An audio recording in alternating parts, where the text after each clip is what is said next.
My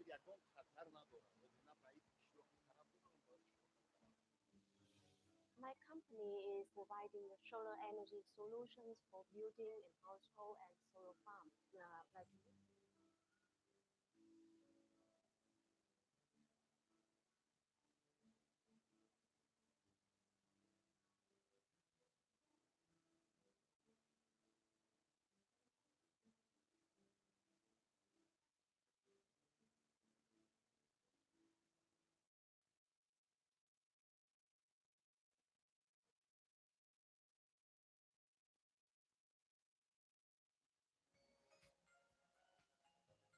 The Asian Development Bank is committing $80 billion cumulatively between the year 2019 and 2030 to combat climate change and to build climate and disaster resilience in the Asia Pacific region.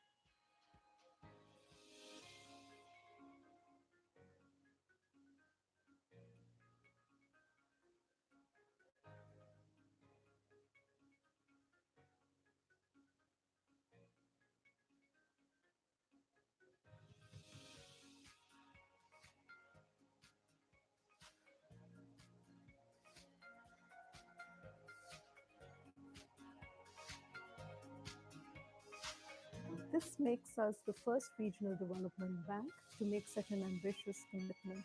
In addition, we will ensure that 75% of our portfolio of projects will integrate climate change considerations by the year 2030.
Tại vì mình thấy tại những này mình phải cần bảo vệ nó, vì sợ nhiều lúc là con cái thế hệ đời sau của mình á, nếu mà không bảo vệ nó thì con cái của mình sau này nó chỉ cạn kiệt, nó không được có cái môi trường tốt để nó sinh sống nhờ vào cái đó.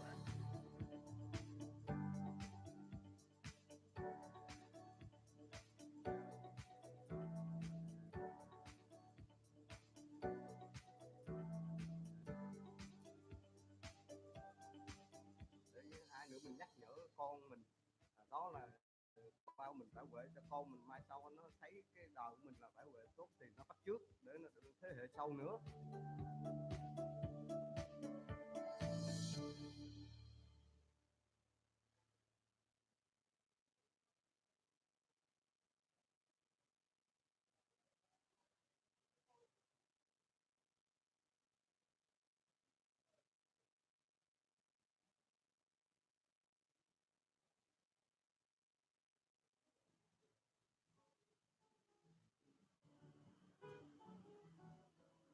I come from a famous rugby village in Fiji.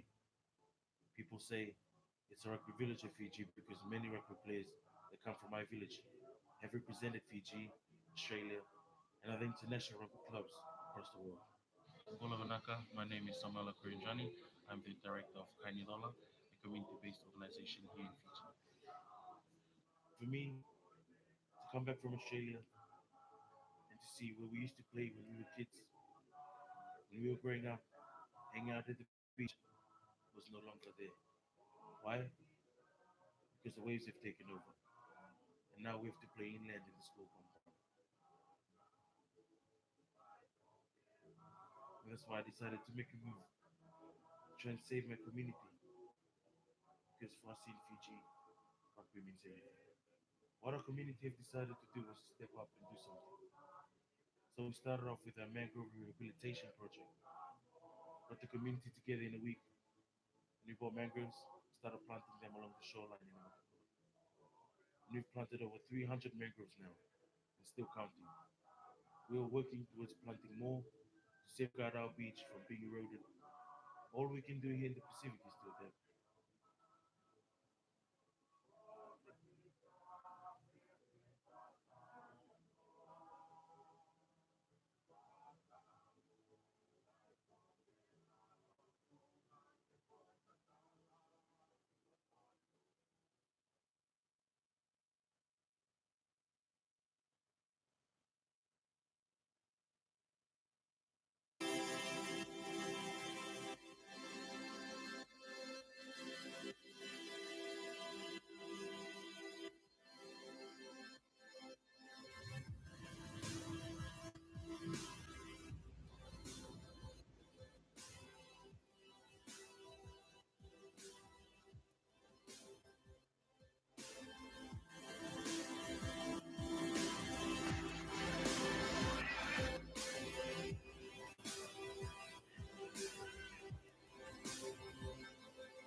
First, it's a lot of traditional way of doing business. So imagine a system of transacting money that was actually fraud-proof. It exists. It's called blockchain. So that is really part of this larger trend, this Internet of Things. L'accord de Paris pour le climat est accepté. And once you shift that mindset, that plastic pollution problem, it disappears by itself.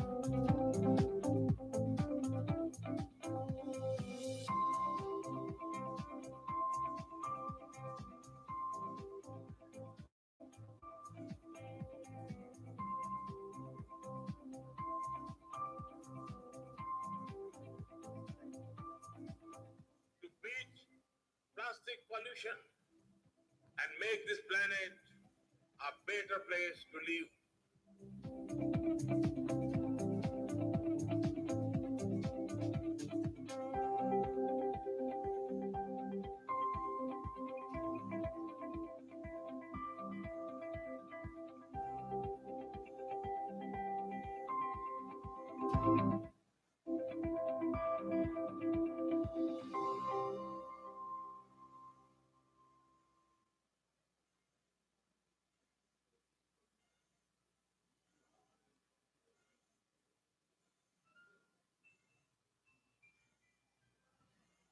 Here at Asian Development Bank, your safety and security is our concern.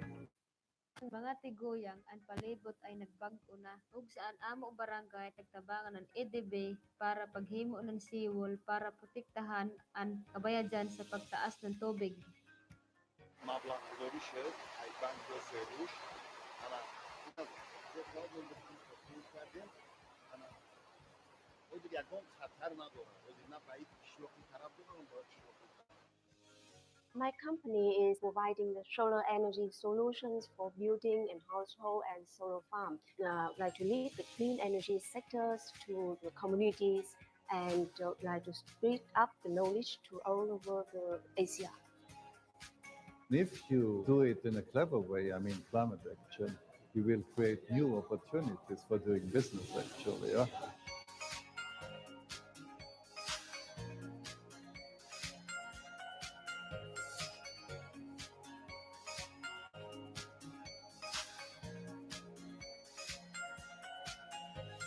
The Asian Development Bank is committing $80 billion cumulatively between the year 2019 and 2030 to combat climate change and to build climate and disaster resilience in the Asia-Pacific region.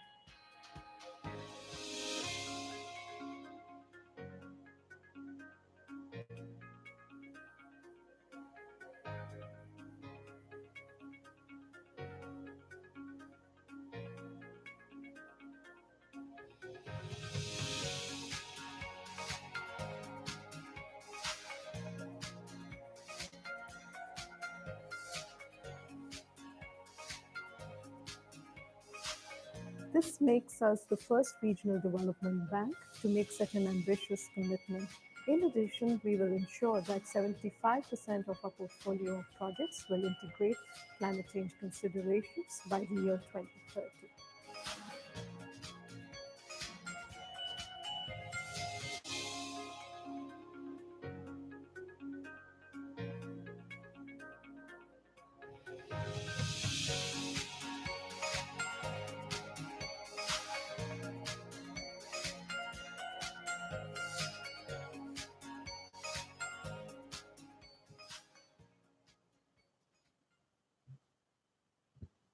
We are about to begin in a few minutes. We would like to request all our guests and delegates to please take their respective seats.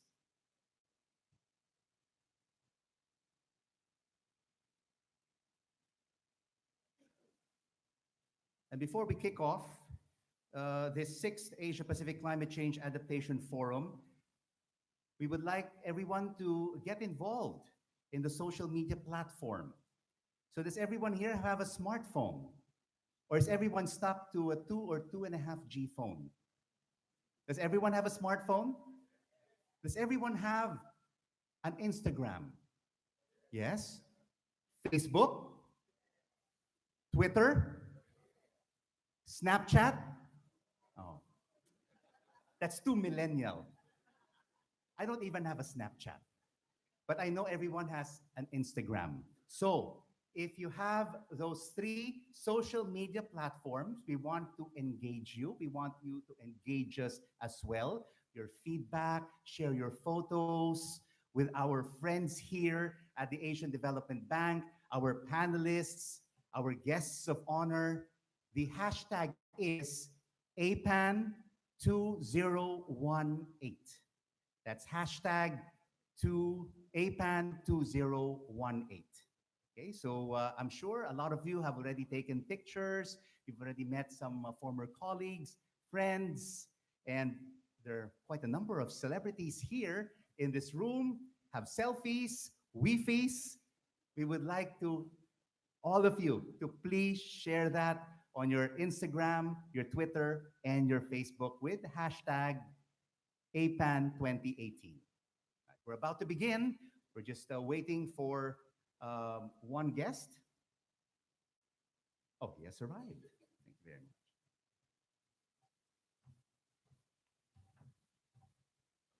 Wow, it's so quiet in here.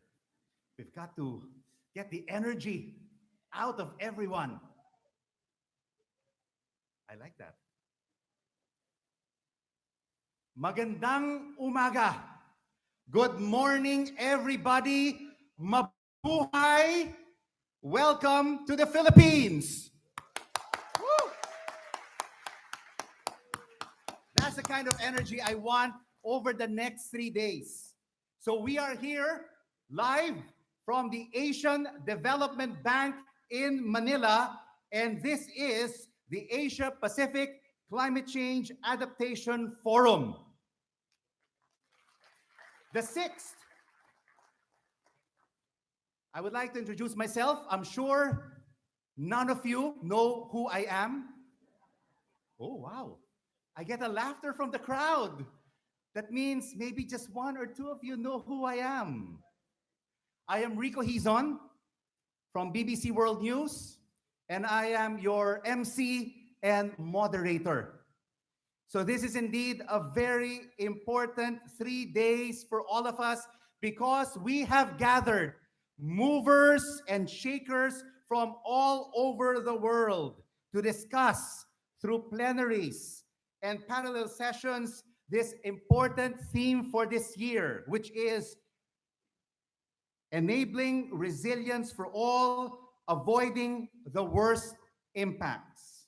So this event would not have been made possible without the organizer. Let's give a big round of applause to the Asia Pacific Adaptation Network. And of course, their co-hosts, the Asian Development Bank. It's nice to be back here. The Climate Change Commission of the Philippines. and Office of Climate Change, Republic of Palau. And let's also give a big round of applause to all the partners who have also made this event possible over the next 3 days. All right, to open the APAN 2018 Forum, we would like to invite on stage our distinguished guests of honor. Let me call them one by one. May we please call up on stage no less than His Excellency Emmanuel M. de Guzman, Secretary, Climate Change Commission, Republic of the Philippines.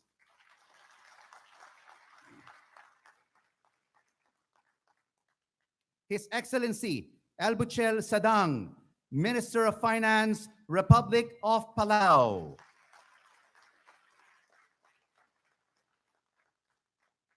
His Excellency Yasuo Takahashi, Vice Minister for Global Environmental Affairs, Ministry of Environment, Japan. Bambang Susantono, Vice President for Knowledge Management, Asian Development Bank.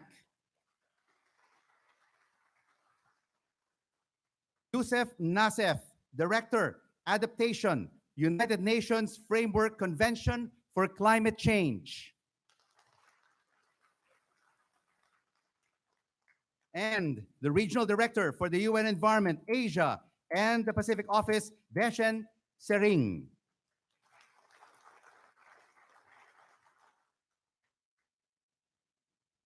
Start off with their remarks for this morning to inaugurate the opening of this APAN 2018 Forum. Let us all please welcome to the podium His Excellency Emmanuel M. de Guzman, Secretary, Climate Change Commission, Republic of the Philippines.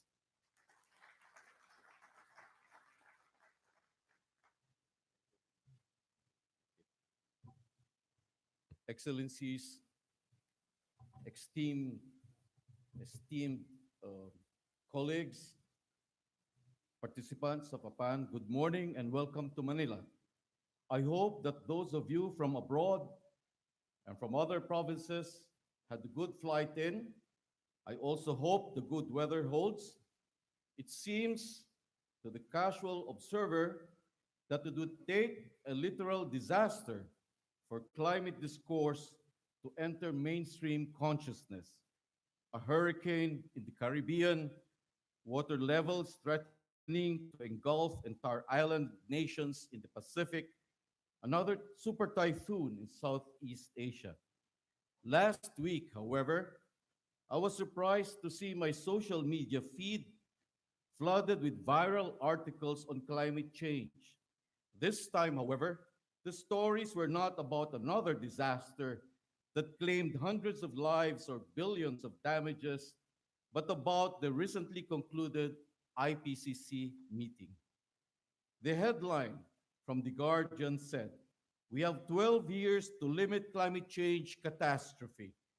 From CNN, planet has only until 2030 to stem catastrophic climate change.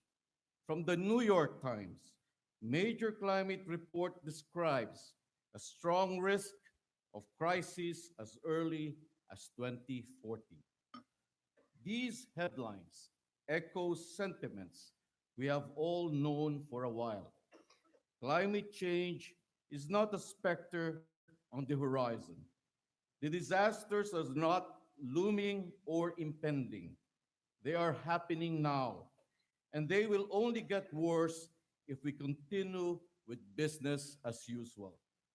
And yet, take note, what might be the bigger threat is that which we can't see. Slow onset climate impacts that occur without the drama of calamities, but which slowly bleeds our economies and will power.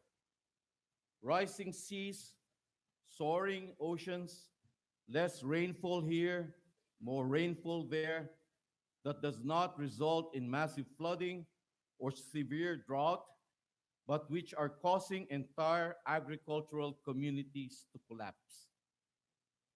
Many of our fingers have been pressed firmly on the panic button for years now. I could say this for certain for our brothers and sisters in the Climate Vulnerable Forum. Especially here in the Philippines, our programs are adaptation and resiliency heavy. We're empowering communities, those that are most prone to disaster. We're developing, enhancing, and ensuring the implementation of local climate change action plans. We've put up a People's Survival Fund specifically for local climate and disaster resilience. Climate talk all over the world is happening in the same vein. The sense of urgency has finally sunk in. It is now becoming even clearer that threats are shared by all. The vulnerabilities are shared by all. The efforts to build adaptation and resiliency are not anymore limited to the global south. The United Nations Climate Change Executive Secretary Patricia Espinosa reported last April at the National Adaptation Expo in Egypt. The Adaptation Fund, already a central part of the Paris Agreement, exceeded its 2017 funding target requirements of $80 million by 13 million. Last COP23, Ensure Resilience was launched. It focuses on post-disaster response as well as risk finance and insurance. On paper, the Climate Vulnerable Forum may consist of only a few handfuls of nations, but in truth, we are all vulnerable because the entire planet is under threat. The world order, with its entrenched economic system, its fossil fuel dependence, and its culture of profit and waste, cannot be transformed fast enough. And so, even as we work together to avoid the worst, we must work to withstand what cannot be avoided. This is the spirit of our gathering for these 3 October days. What we said in Paris, we say again today. Fight for 1.5, not only to survive, but also so we may thrive despite the enormity of challenges we face. We are not here to keep some running tally of each other's contributions, as if giving more, doing more, could somehow save an individual nation from doom. No, it cannot. The truth is that if we do not all pull together and do absolutely everything within our power, then we will all suffer the consequences. Our GDP does not matter. Whether we are a net borrower or a lender to international funders does not matter. What is relevant, what matters, is that we continue our work. We must do as much as we can, as fast as we can. We must take stock of everything we can do, and we must do it. We must adapt, but also deploy more efficient, competition-driven, decentralized clean energy systems, promote inclusive mobility, build green, embed transparency, promote accountability, bake resilience into long-term development policies. These efforts require massive coordination and visibility across regions. And we are here because we understand that the work of adaptation requires sharing what we know, deepening our linkages, and moving in lockstep with each other. It is on this note, Hi, Mr. a note of Anand. urgency and solidarity, that I formally welcome you to the Asia Pacific Adaptation Network's Yes, sixth sir. Asia Pacific Climate Can Change you show us Adaptation your? Forum. Can you show I look your forward to video? insightful sessions with you Thank you. Yes. Okay, sir. I can see you, sir. All fine. Are you able to hear the opening? I can hear it very well. Thank you very Okay. much, Your Excellency Emmanuel M. de Guzman. May we now please call up on the podium for I'll just mute his myself. remarks, His Excellency El Buchel Sadang, Minister Okay, of sir. Finance, Republic of Palau.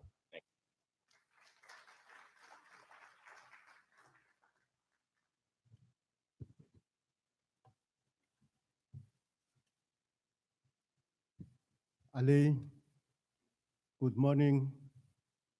Secretary Guzman, Vice Minister Takahashi, Excellencies, our co-host partners, Philippine Climate Change Commissions and Asian Development Bank, our Secretariat, United Nations Environmental Program, officials, participants of the 6th Asian Pacific Climate Change Adaptation Forum, ladies and gentlemen. It is my great honor and privilege to be here with you in this vibrant city of Manila. So I hope you and me feeling the same that I've been here for 3 days. I'm running out of money because I spend so much money in Manila. If I may begin by saying or claiming, there is an island here called Palawan Island.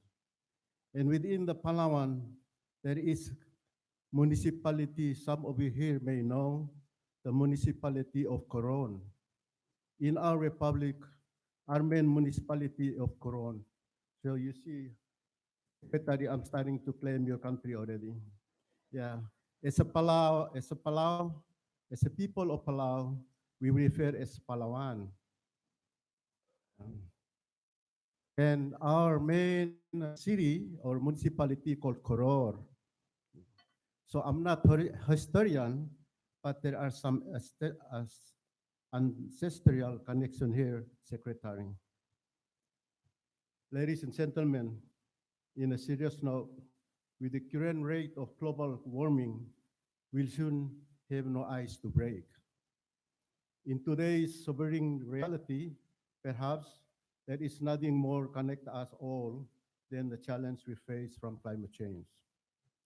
Just last month, we mourned the lives lost here in Philippines from the recent typhoon Makhat. My heartfelt condolences to people of Philippines for the loss they suffer from the typhoon. Our neighbors from the Pacific have also suffered major typhoons in recent years. Kita in Tonga, Cyclone Winston, where its wake left over 131 people homeless and 44 people perished. While the economic cost was severe, the ultimate price paid that no amount of money can ever recover our lives or loved ones that are no longer with us as a result of weather patterns exacerbated by climate change. This is where the rubber meets the road, where the adaptations actions become a fundamental. Some of the smallest islands developing states are in deep peril. Our friends from island communities that lives in low-lying islands, such as Tuvalu, the Marshall Islands, Kiribati, Tokelau, Maldives, sit on the land no higher than 3 meters from the sea. For them, when we talk about sea level rise, saltwater intrusion, and storm surge, adaptation is not fundamental. It's a matter of survival. In Palau, the island state of Kayangan was extremely completely underwater from Typhoon Haiyan. To this day, even after 4 years, the Kayang State community is still struggling to rebuild their lives and restore what was lost. In El Nino of 1997 to 1998, Palau Reef experienced a severe bleaching event where 50% of coral were bleached across the deep site and habitats. The rise of water temperature of 2015 and 2016 El Nino events in one of the Palau most well-known, a unique site, it's just now returning back to life. This site, for you already in Palau know as a jellyfish lake, is home to millions of non-stinging jellyfish. sensitive to warm temperature, this iconic distinction may become nothing but empty lake with the global warming. Natural heritage sites such as these are at imminent risk and beyond the boundaries of adaptation, where the loss and damage may become a permanent. With all of this considered, there is some glimpse of hope from with resources has stepped up to provide adaptation support. For example, in the Republic of China, Taiwan was one of the first countries to respond to aftermath of Typhoon Haiyan by providing temporary homes to Kayang people. Additionally, through the support of EU, a reverse osmosis generator was installed, filter the brackish water, groundwater contaminated from salt into a potable water. Ecologically, some areas are demonstrating exceptional resiliency to the coral reef bleaching. For instance, in Palau, scientists have discovered the coral reef that thrives in conditions that are comparatively warm and acidic. Experimental are ongoing to see whether this variety of corals can restore the reefs that have been damaged from the bleaching. Moreover, a range of financial tools are emerging, and some of these are already being made available to the Pacific. Adaptation finance from Green Climate Fund and public-private partners are being accessed to climate-proof sector development, such as ports, power generations and distribution network, and water supply. Developing an early warning system, applying land use planning for resilience building, and other policy-based instruments are being applied to build resilience. Small island developing states are exploring the resilience potential for the Pacific Catastrophe Risk Assessment and Financing Initiative, PCRAFI, a climate change insurance scheme. We look forward to seeing how this may be applied in a way that tailor to the specific needs and circumstances of small island communities. Learning from our neighbors from Cook Islands, Palau is entering into agreement with Asian Development Bank on the disaster contingent financing, which allows for rapid deployment of funds during the national emergencies. And I want to announce that this afternoon I'll be signing that agreement with the ADB. Thank you, ADB. Other islands communities develop policy loan with the catastrophe deferred drawdowns options, widely known as the CAT DDU. Ladies and gentlemen, the ability to have the mechanism in place to access financial rapidly, such as this, when they are needed, is vital. In some circumstances, it could be the difference between life and death. My friends, I acknowledge that the climate change will become more severe with time. However, the midst of such change, it is sharing of adversity we face, learn experience from others, and bring home with us the lesson learned that make this APAN forum so important. Ultimately, my wish for you as a participant for this forum is to gain a valuable lesson so that you can enhance your country's adaptive capacity. Even, even as the environmental conditions are expected to become further exacerbated as a result of climate change, in the face of it, may our communities thrive. With this, and on behalf of His Excellency President Kami Irmagsawat Jr. of Malm Sulang, salamat po, and thank you very much for your attention.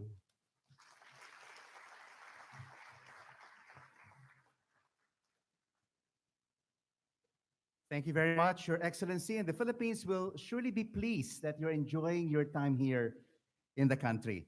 All right, moving on now to our next guest of honor. Let us all please welcome His Excellency Yasuo Takahashi, Vice Minister for Global Environmental Affairs, Ministry of the Environment, Japan.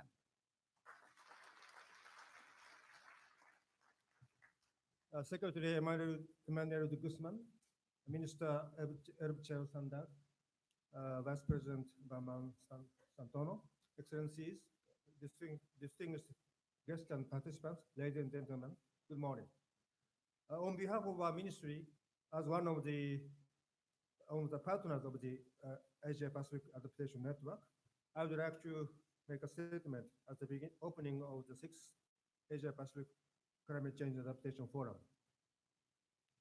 First, I would like to extend my sincerest gratitude to the co-hosts, the Climate Change Commission, Republic of the Philippines, Republic of Palau, and Asian Development Bank for your tireless and continuous support for the success of this forum. My sincere gratitude also goes to United Nations Environment, United Nations Framework Convention on Climate Change, United Nations Development Program, and other APAN partner organizations to hold this forum. Ministry of the Environment Japan has been supporting the APAN activities since the inception in 2009, and I would like to express our highest respect and appreciation for the network being expanded and enriched. IPCC released the special report on global warming of 1.5 degrees last week. The report points out that the temperature is predicted to reach 1.5 degrees above pre-industrial level between 2030 and 2052. But even before it surpasses 1.5 degrees, we already face various risks such as sea level rise, Arctic ice melting in summer, destruction of coral reef, and so on. This summer, we have already seen record high temperature in many places. Heavy rainfalls and strong typhoon have hit many Asian and Pacific countries and caused floods and landslides. In other places around the world, droughts caused serious damage to people and their property. We have been witnessing extreme climate events almost everywhere. It is difficult to attribute specific extreme events to climate change, but WMO states that these extreme weather events are compatible with the general long-term trend of global warming caused by the emission of man-made greenhouse gases in the atmosphere. As global warming progresses, there is concern that the risk of disaster will increase dramatically.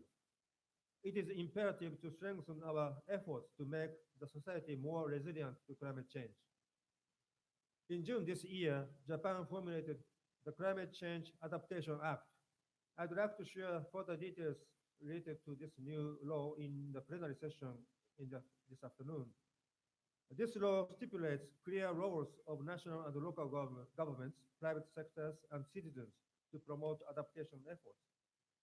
It also provides the mechanisms for promotion of adaptation at the local level. This law also set forth the information infrastructure development. Internationally, we will support adaptation efforts in the Asian Pacific region through the Asia Pacific Climate Change Adaptation Information Platform, or APPLAT. We are aiming to fully establish APPLAT by 2020. To avoid the worst impact, this platform will provide climate risk data and technical information so that all actors use them to enable our society to be more resilient and overarching the Asia Pacific and world.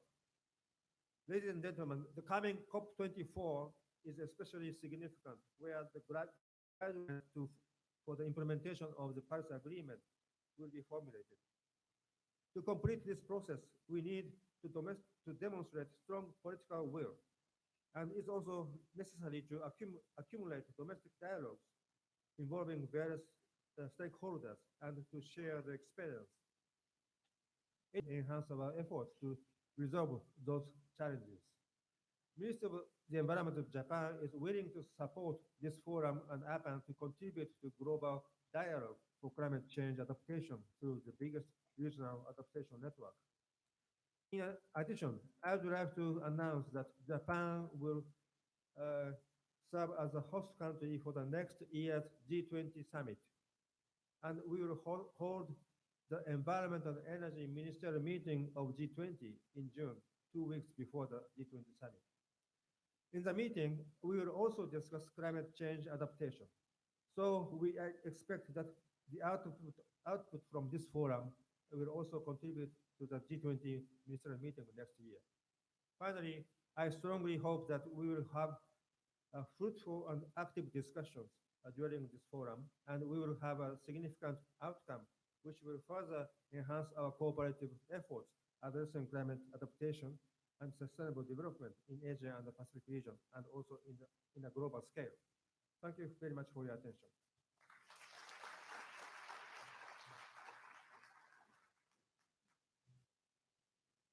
Thank you very much, Vice Minister. And now may we please call on Bambang Susantono, Vice President for Knowledge Management, Asian Development Bank. Thank you, Rico. Excellencies, honorables, distinguished forum participants, ladies and gentlemen, a very good morning. Magandang umaga po sa inyong lahat. On behalf of the Asian Development Bank, allow me to welcome all of you to this 6th Asia Pacific Climate Change Adaptation Forum. And it is a great pleasure to welcome you all to our headquarters here in Manila. ADB core mission has been to foster economic growth and cooperation in the Asia Pacific regions. For over 5 decades, ADB has promoted the development of Asia and the Pacific through financing public infrastructure and other social welfare programs. However, over the last 2 decades, climate change with its wide-ranging and largely adverse impacts has emerged as a new threat to the continuing sustainable development of the region, with the potential to undermine 5 decades of progress. As indicated in the study that we conducted last year, you can see it on the screen, under an unmitigated global climate, in Southeast Asia alone, rice yield could decrease by as much as 50%. The cumulative loss of reef-related fisheries is estimated to reach $58 billion during the first half of the 21st century, and we are likely to lose 26,000 children under the age of 5 by 2030 as a result of climate change-related malnutrition. These seemingly distant views are made all more tangible by the ever so frequent and devastating extreme weather events in our regions. In 2018 alone, tropical cyclone Gita in the Pacific, destructive floods and heat waves in Japan, and most recently, Hurricane Mangkhut in the Philippines and the People's Republic of China, among others, have left trails of heartbreaking loss of lives and utter devastations of assets and livelihoods. Therefore, for ADB to help achieve the development objectives of this region, investing in building resilience to climate and disaster risk has to be a new norm. The significance that we attach to addressing climate change and strengthening climate resilience is reflected in our recently launched long-term corporate strategy, the Strategy 2030. As you can see on the slide again, one of our 7 corporate priorities is tackling climate change, building climate and disaster resilience, and enhancing environmental sustainability. Not only this, ADB also sets 2 ambitious targets for actions on climate change.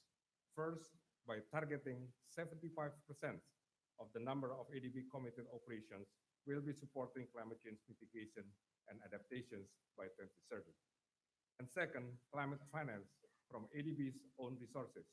I repeat, ADB own resources will reach $80 billion for the period 2019 to 2030. This is by all means a very ambitious target and challenging agenda. If we look at our recent track record, we have been investing more than $4 billion in climate adaptation in the last 5 years. And this investment have been mainly in urban water, transport, agriculture, and energy sectors. We are also on track to achieve our target in 2020 to reach the $6 billion of climate finance projects, and we disclose projects level data for all our climate projects in our websites to meet the principle of transparency and accountability. To implement the agenda, here is our operational plan for the adaptation and resilience measures. As shown here on the screen, it goes beyond financing and includes the importance of knowledge and partnership. And to ensure that we deliver to our region's prosperity, inclusiveness, and sustainability in a changing and uncertain climate, we need a holistic perspective. The holistic, integrated, comprehensive approach is a must to strengthen the resilience of our human and social system, ecological system, critical physical infrastructure, and the financial system. This is how ADB is going to deliver on resilience of our regions. And this important four-in-one dimension of resilience are perfectly mirrored in the theme of our sixth Asia Pacific Climate Change Adaptation Forum. So with this word, a very warm welcome to all of you again in our headquarters, and I wish you all a most successful forum. Thank you. Maraming salamat po.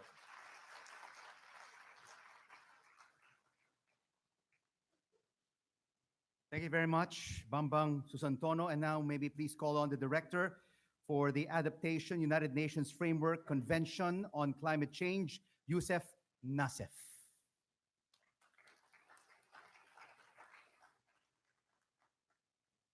Thank you, Rico. I will be very brief. Excellencies, distinguished participants, ladies and gentlemen, at the outset, I would like to thank the Asia Pacific Adaptation Network and the government of the Republic of the Philippines and co-hosts, the government of the Republic of Palau and of course the Asian Development Bank for welcoming us here in the beautiful venue in this vibrant city of Manila. I'm very happy to be participating once again in the Asia Pacific Climate Change Adaptation Forum. Now, in this era of implementation of the Paris Agreement and in the lead up to our climate conference in 2 months' time in Katowice, there has never been a more urgent need for rapid change and scaling up of adaptation action in order to enable resilience for all, which is the slogan of this conference. The Asia-Pacific region is extremely vulnerable to the impacts of climate change, and unabated warming could significantly undo previous achievements of economic development and reverse improvements of living standards that have already been achieved. As His Excellency Mr. de Guzman said in the outset, just here in the summer of 2018, Asia, we witnessed the severe damage caused by several deadly storms in the Asia and Pacific region. Several parts of Asia, including, of course, in the Philippines, were heavily affected by climate extremes this year, including typhoons Mangkhut, Jebi, and Kongre, which were some of the strongest typhoons on record in some countries for the last decades. Asia was also affected by record-breaking heat waves.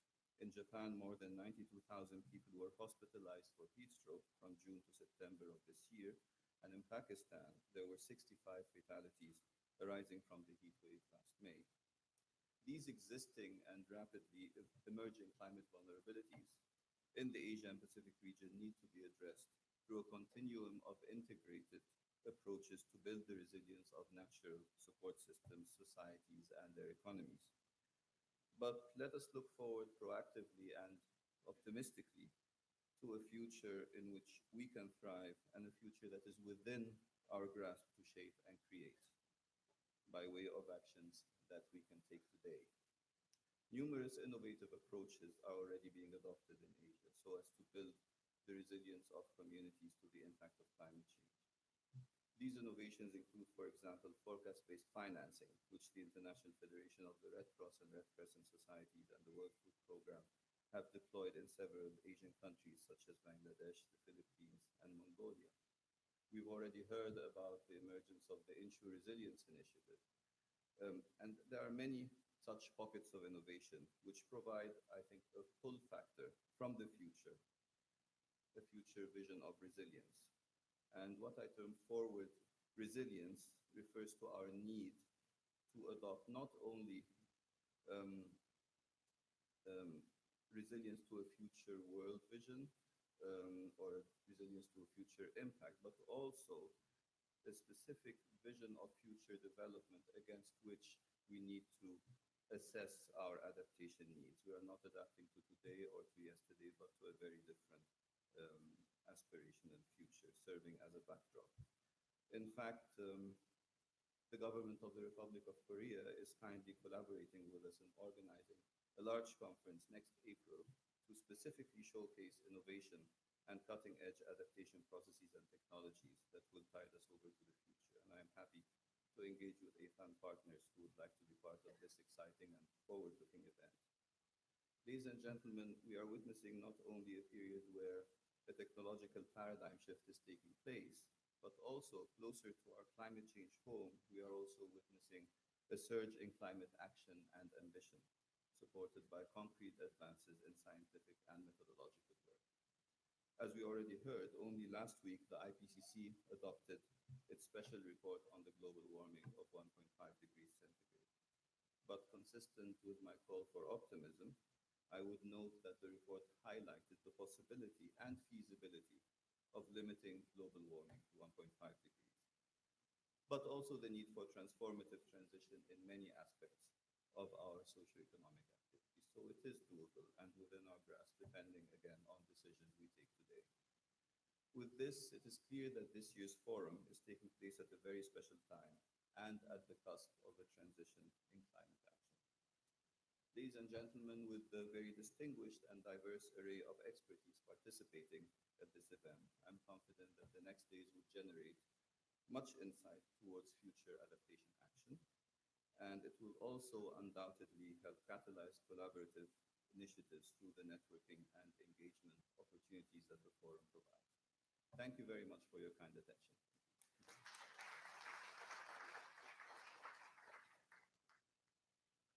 Thank you very much, Mr. Yusuf Nassef. And now may we please call on the Regional Director for the United Nations Environment, Asia and Pacific Office, Deshan Seri.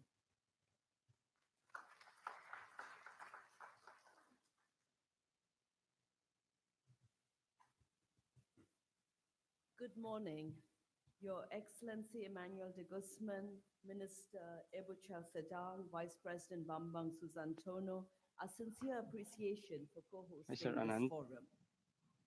We have our Minister Yasuo Takahashi and the Government of Japan and Yeah. Ministry of Environment Sir, Japan have after been the instrumental in setting up the presenter, sir, Asia-Pacific you're the next one, Adaptation sir. Please Network ready, sir. and for supporting Yeah, yeah. this forum. Thank you, sir.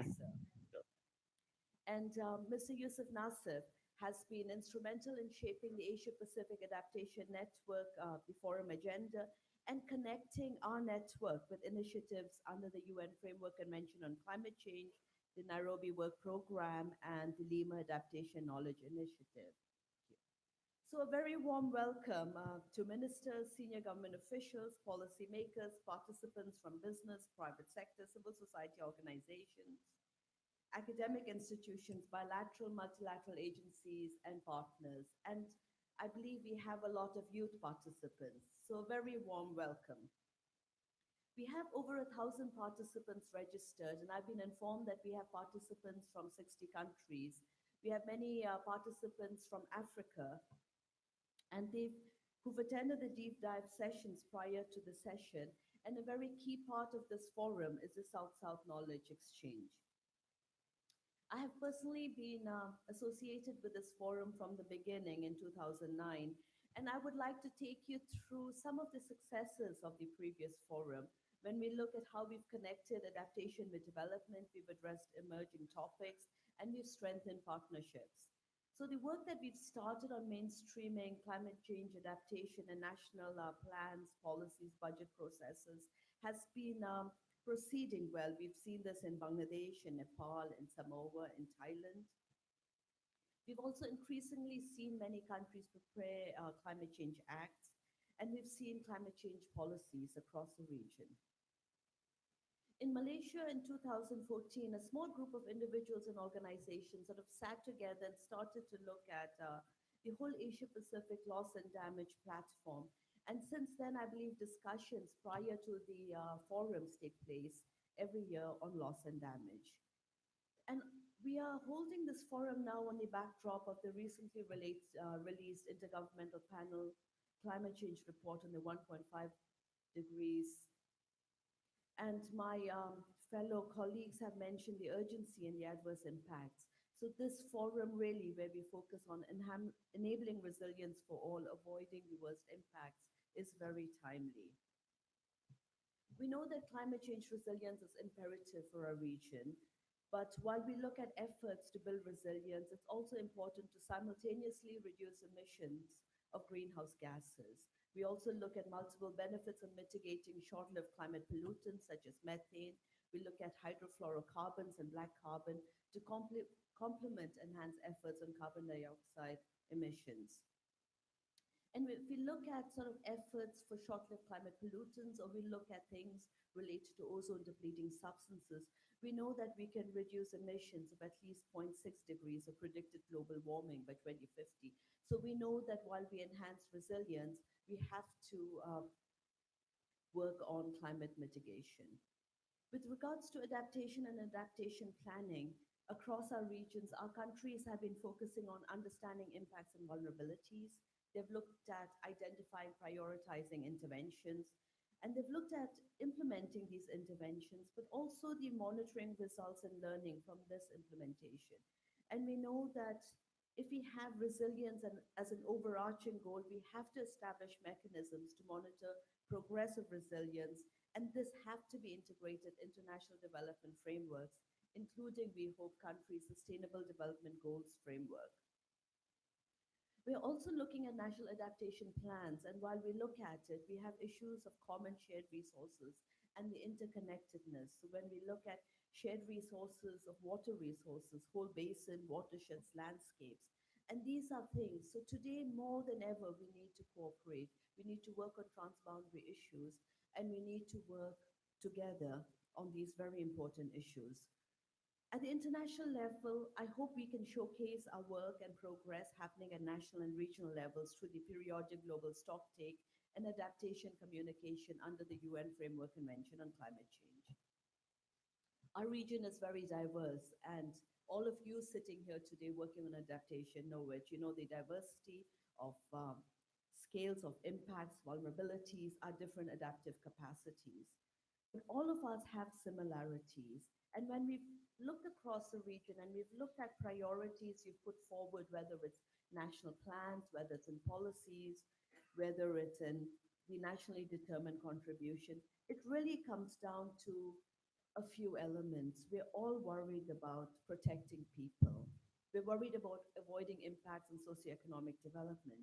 We want to ensure food security, and we want to enhance resilience of infrastructure for protecting coastal communities from the adverse impacts of climate change. So we're worried about both people and the planet.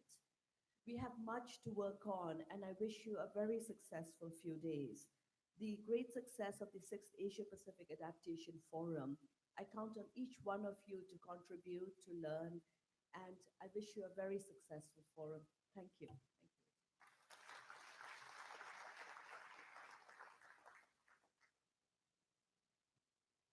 Thank you very much, Desmond Sharing. And now we would like to thank our guests of honor for their opening remarks. Thank you very much.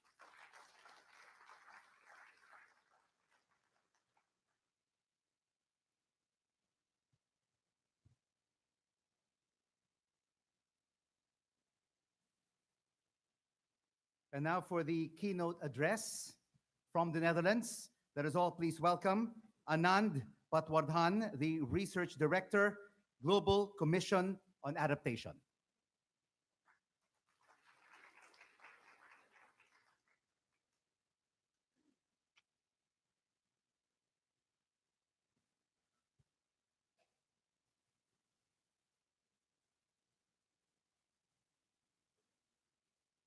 Mr. Padwadhan. Yes, good morning. Good morning. Thank you so much for joining us live from the Netherlands. We are ready for your keynote address. Thank you. A very good morning to everyone, Excellencies, distinguished participants, ladies and gentlemen. It is a real pleasure and honor for me to be able to join this distinguished gathering, even though remotely. I had hoped to be present in person, but I'm currently, as you heard, at The Hague, where the Global Commission on Adaptation was launched just yesterday in the presence of former UN Secretary General Ban Ki-moon, Kristalina Georgieva, CEO of the World Bank, and Mark Rutte, the Prime Minister of the Netherlands. Senator Legarda of the Philippines was present in person as well, along with several of the commissioners and ministers from the convening countries. We really think that this is a watershed moment in terms of global action on adaptation. And I'm hoping that moving forward, the Commission will be able to engage with stakeholders from the Asia Pacific region through fora such as APAN. So again, I very much appreciate this opportunity to share some thoughts with you for this opening session.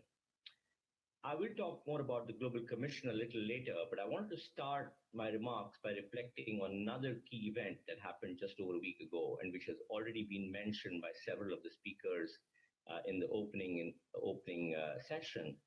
And this was coincidentally not too far away, which is the IPCC plenary that approved the special report on 1.5 degrees.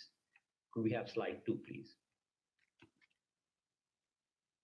So the IPCC report was, of course, a very significant product. I think it paints a sobering and stark picture, though with some glimmers of hope. But I think for the purposes of this forum, there are really 3 points. The first is that significant climate impacts already occur at 1.5 degrees. So even the target that we thought would keep us safe is really a significant risk. And at current rates, we will actually reach it by 2040. So we're well on track to beating that. Impacts at 2 degrees will be much worse, and even meeting the Paris commitments could leave us above 3 degrees. And that these impacts will hit the poor and the most vulnerable the hardest due to loss of livelihoods, food insecurity, population displacement, health effects, and more. So this is a fairly sobering picture that the report presents. Next slide, please, slide 3. And I think what was remarkable, which even many scientists did not expect, is the stark differences between 1.5 and 2 degrees. But to actually many of us in the Asia Pacific region, this is perhaps no surprise. For us, as for many communities around the world, climate change is not an abstract problem of the future, it is very much a real problem of the present. And in response, much is happening. As the success of this and past forum demonstrates, there is indeed a groundswell of action at all levels, from communities to cities to countries to regions. But there is still a need for accelerating and scaling action. And it is in that spirit that I would like to put forward 3 ideas for your consideration that might be ways of achieving that acceleration. Next slide, please, slide 4. So what are these 3 ideas? Really, the first one starts from something that we have already heard, and this is the notion of alignment. That we believe there is a really strong alignment between adaptation agenda, the resilience agenda, and the SDGs. And this is true not only for developing countries, but also for the developed countries. For example, social policy targets the poor and the marginalized, and these are precisely the segments most at risk from climate change. And there are similar synergies with conservation, as the experience with ecosystem-based adaptation demonstrates. Smart adaptation does lead to better development and vice versa. The challenge is to recognize these synergies and leverage them. And that's the second broad idea, which is around finance. How does one make that happen?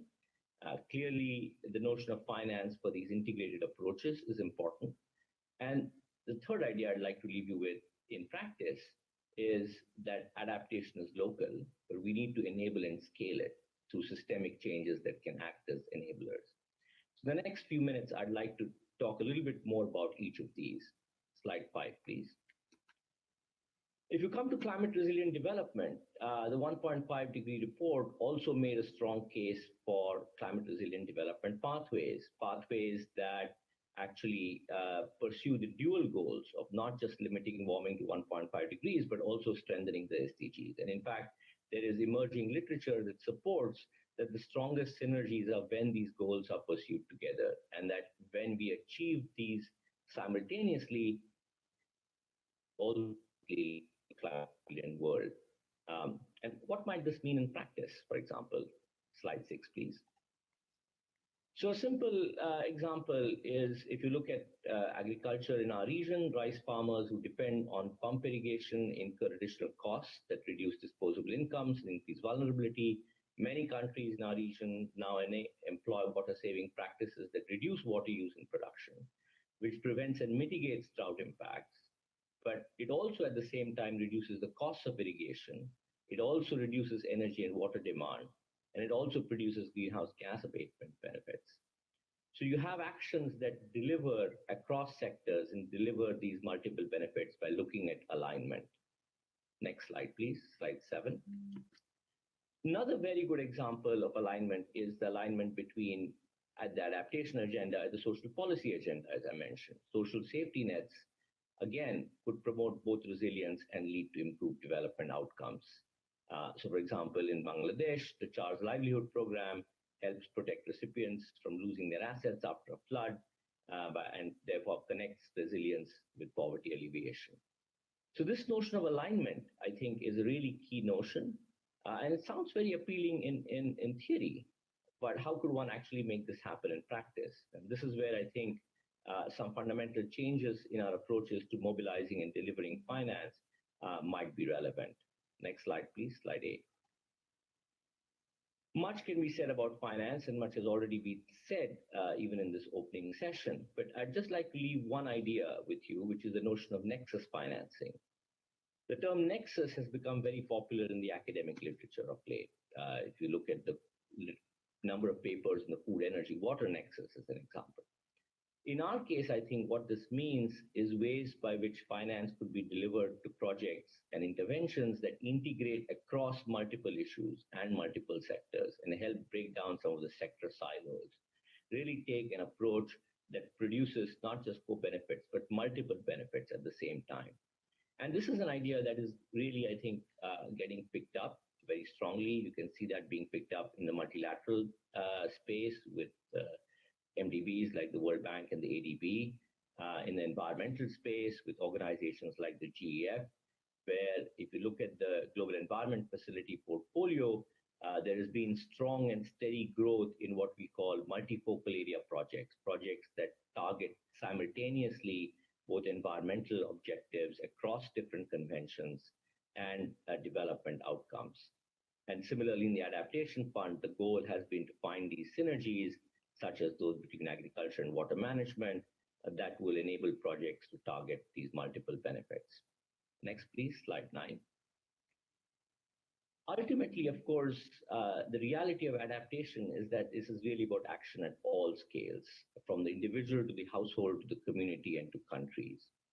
And while the policy dialogue is typically focused on countries and national actions like the NAPs and the NAPAs and the NDCs, the reality is that governments need to facilitate and support these actions through enabling environments, whether it is provision of climate data, whether it is through institutional arrangements, supportive policies, or indeed economic incentives that enable actors to respond in ways that benefit themselves but benefit society as a whole. And this really brings me to the Global Commission on Adaptation, because these are amongst many ideas that we would like to develop and advance using the GCA platform. Next slide, please, slide 10. So as I mentioned, the Global Commission was launched yesterday. It's being led by former UN Secretary General Ban Ki-moon, Bill Gates, and the World Bank CEO, Kristalina Georgieva. 17 countries from around the world have come forward to support the Commission, including several from our region, Bangladesh, China, India, Indonesia, and the Marshall Islands. We had some very inspiring addresses from the Prime Minister of Bangladesh remotely, and a network of research partners and senior advisors with the World Resource Institute and the Global Center on Adaptation serving as the managing partners. As I mentioned earlier, Senator Legarda is a commissioner and was present at the launch yesterday, as was Minister Li Ganjie, Minister of Ecology and Environment of China. Hilda Heine, President of the Marshall Islands, is a commissioner, as are Mohammed Musa, Executive Director of BRAC, and Sheila Patel, Chair of Slum Shack Dwellers International. So we have in the Commission a very strong mix of individuals from government, industry, as well as civil society. Next slide, please, slide 11. So the work of the Commission is really just getting off the ground. As you see, we just finished phase 0 yesterday.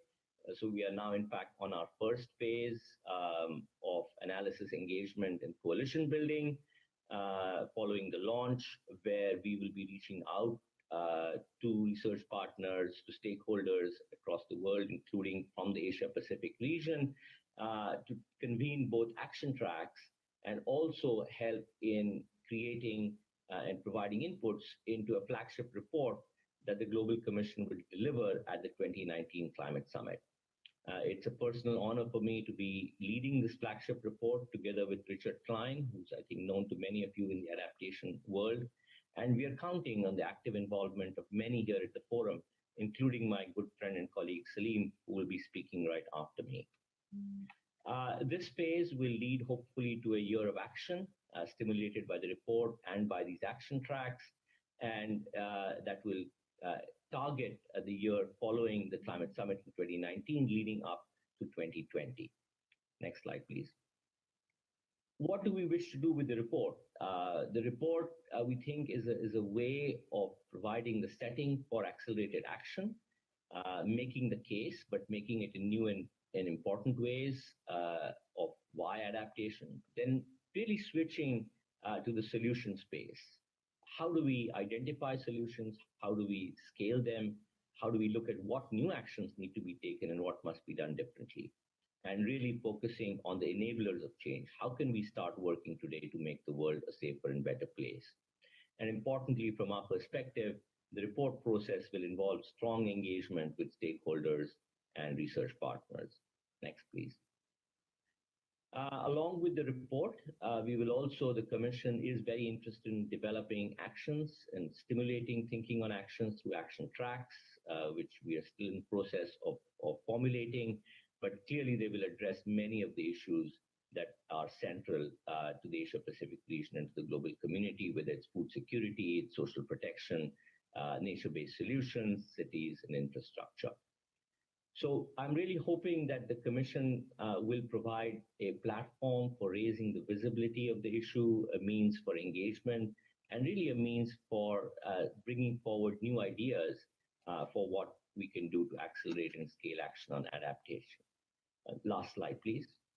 So once again, I would like to thank you, everyone, for this opportunity to speak to you. We look forward very much to engaging with participants and stakeholders at the forum and with those in the Asia-Pacific region. And thanks again for your time and attention.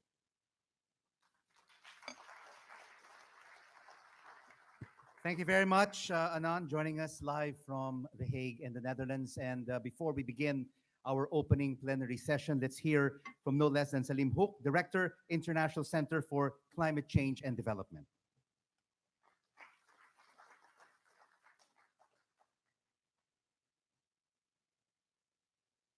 Good morning, everybody, and Assalamu alaikum. My name is Salim Haq. I'm Director of the International Center for Climate Change and Development. I'm going to pick up from where Anand left off, giving us the global picture. I'm going to localize us within our region, in the Asia-Pacific region, and I'll make 4 points fairly briefly. The first one is on knowledge management, knowledge sharing on adaptation as we go forward. We've already heard some of that already, particularly from Vice President of ADB, Bambang. Also about the policies, particularly the policy environment required in order to adopt and promote adaptation, and then practice of adaptation, which is very, very fast growing, particularly in this region in Asia Pacific. And finally, I'll talk a little bit more about finance, picking up on what has already been said. So firstly, on knowledge sharing on adaptation, we've come a long way. We now have a global adaptation network. There are various regional adaptation networks. The Asia-Pacific Regional Network, I think, is the oldest and by far the biggest. And one of the lessons that we've learned is that knowledge sharing on adaptation is key, and particularly South-South knowledge is key. And practitioners learning from other practitioners, which is why a forum like this is so important. The face-to-face meeting is extremely important. You can be networked on internet and download information all you want, but it really doesn't serve the purpose of sharing experiences with each other.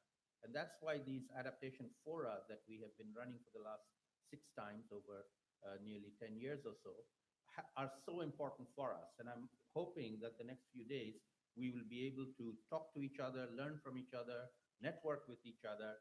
And one of the key things that we need to explore more is having people visit each other, because going and seeing what the practitioners who are doing is actually the best way of learning how to adapt. And if we can facilitate more exchanges, physical exchanges between practitioners from the different countries, what is called peer-to-peer learning, I think that would be a significant way forward for us going forward. So something for the Asian Development Bank to think about, perhaps.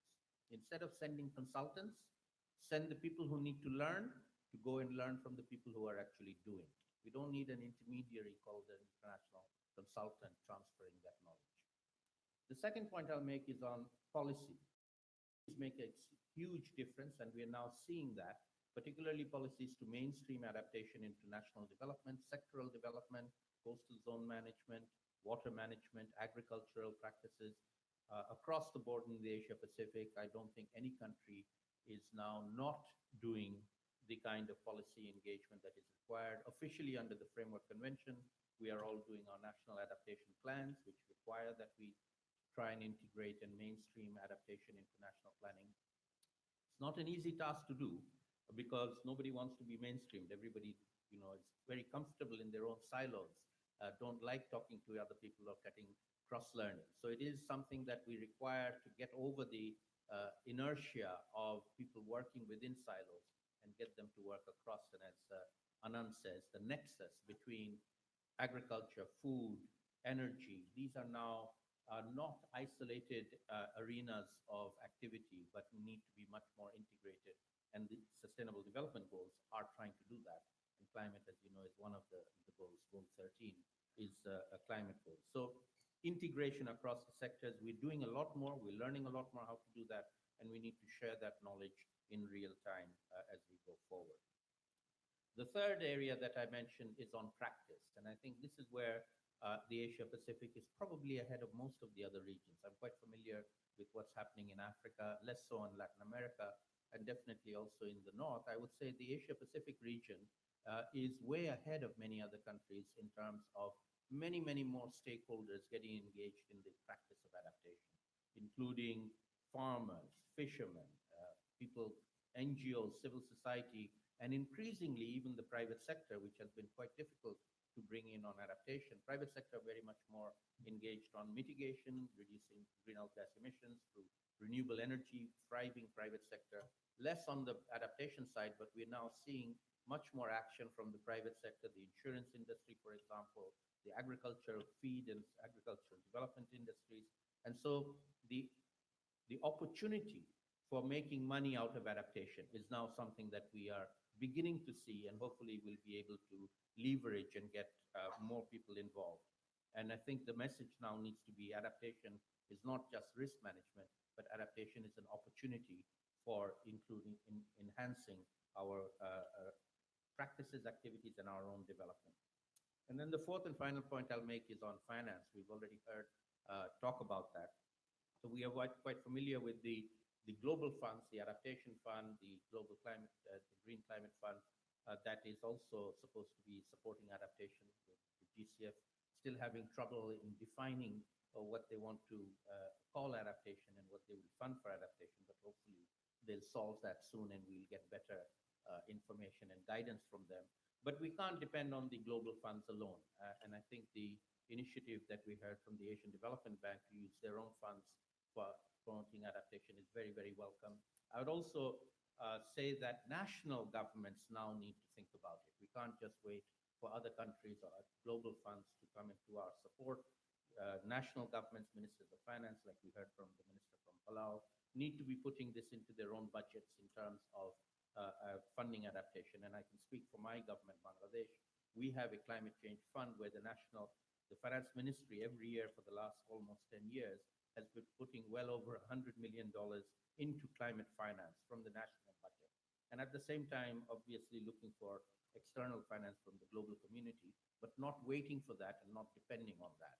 And that, I think, is a key message that all countries now, particularly in the Asia-Pacific region, now need to take on board.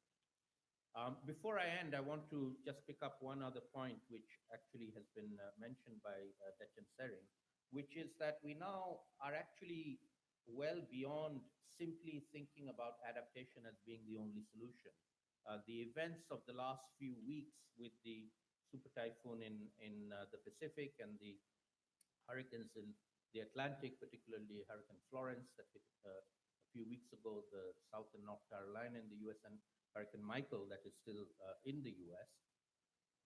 These are now the intensity of these storms are now very clearly and scientifically, credibly attributable to the fact that we have already raised the global temperature by a degree or more. And hence, climate change loss and damage is now happening. It's real. 2018 is the year in which we now have demonstrably and credibly established that losses and damages associated with human-induced climate change are real, are happening, and they're costing in the billions of dollars. So Detchen mentioned that I've been trying to develop a loss and damage network within the EPAN subset of the EPAN community. I would recommend that I think the time is now right for EPAN to include loss and damage in the official program and not just have a side event on the side of the program. Thank you very much.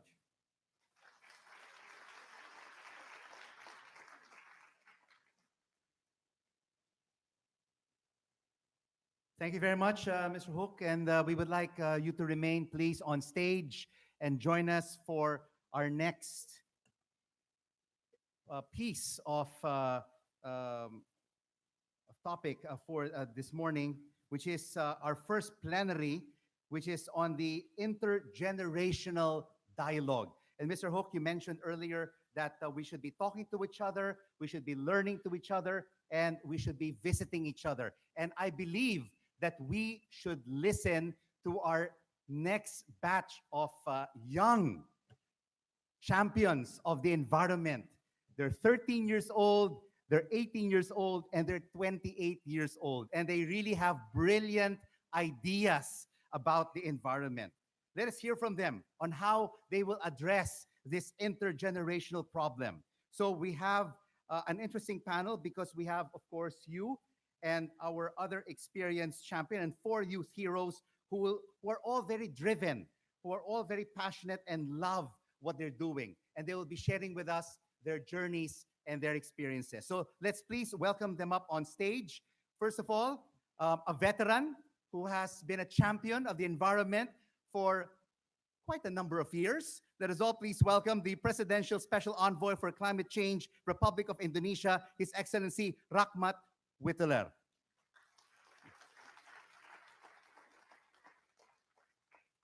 We really have to get this ball rolling because I know they're right in front of me and they have so much to share with all of us. Let's all please welcome from Thailand. He is a celebrity, he's an actor, and he's the founder of the Environmental Education Center for Thailand and a social media influencer. And I'm sure if we put all of our followers together, we won't even reach the number of followers that he has, 1.4 million on Instagram. Let us all please welcome Alex Rendell.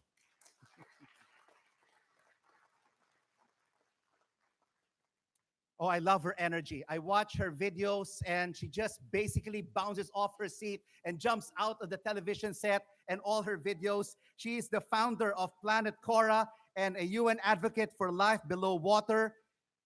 From the Philippines, Antoinette Toss.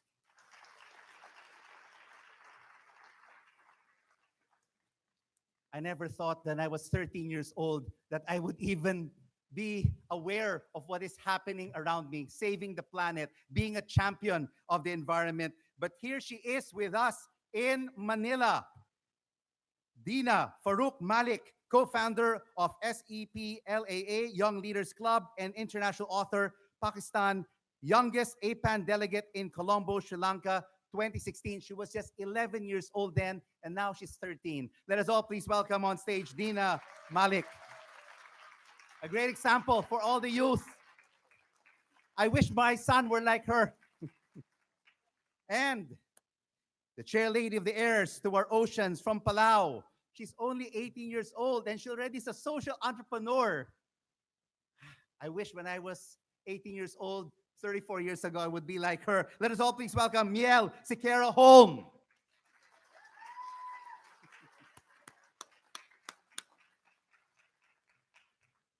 Wow, thank you so much for joining us and flying all the way to the Philippines.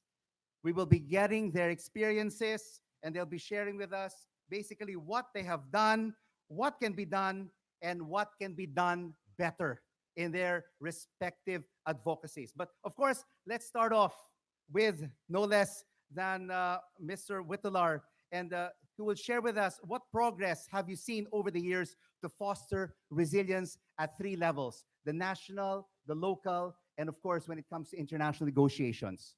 If we could keep our statements brief, because we only have 1 hour for our discussion. Okay. Thank you, Rico. First of all, as a personal note, I'd like to extend my appreciation to Apan and to Rico, and for me to sit here with the young heroes with us, Sami and myself here.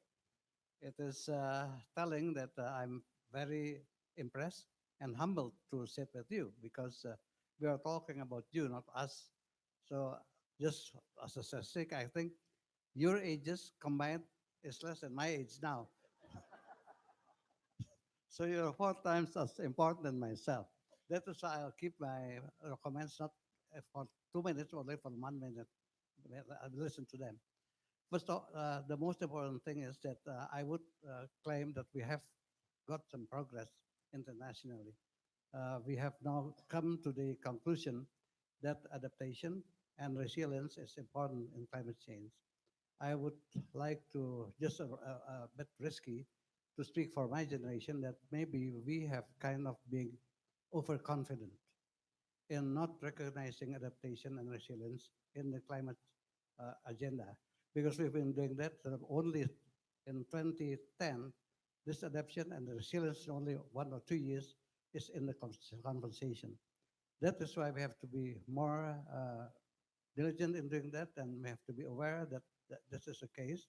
And so the lesson is that we have to learn more from the young generation. In this respect, I have some words for my generation, for our generation, Sami, that first of all, the international scene, the adult world kind of, has to do more to interact with each other and to make the opportunities for international interfining, financial cooperation better so that we can achieve the SDGs as soon as possible. For national governments is to make sure that the national governments has interlinked with the cross collaboration with the subnational governments and the NSA and the academia so they can achieve everything. In particular, I would like to point out for the educators to be more diligent for educating maybe in a curricula or outside of the curricula of the schools, because knowledge is a key to empowerment and the key to resilience, because if you don't know what's going on, then it can be done. And so that is, I think that is my message, and I will want to listen to. Definitely. We would want to listen to the youth. And of course, Mr. Hook and Mr. Whittler here will act as the mentors for the youth movement. Let's start off, let's get off the ground and listen to Alex. Alex, tell us more about your foundation, the Environmental Education Center for Thailand. Yeah, well, I co-founded the Environmental Education Center back in 2015. So the whole idea was it is to be able to set educational camps through the process of environmental education and educate students all the way from 3.5 years to university years. So we take them out into the forest, we take them into the ocean, and let them be able to see and promote the idea of outdoor learning. So there's many benefits that you could get, whether it's on in terms of self life skills that they will get from this kind of learning, or whether it's from saving the environment. So there's many benefits from it. But one of the benefits that I could see is that they already know so much about the environment. Like you were saying earlier, like when I was your age, I didn't really was so active in terms of the environment, which I could say the same thing about Dina. When I was her age, I wasn't that much involved at that young of an age. So as you could see that with the social media and everything that's going on right now, it's getting younger and younger and younger.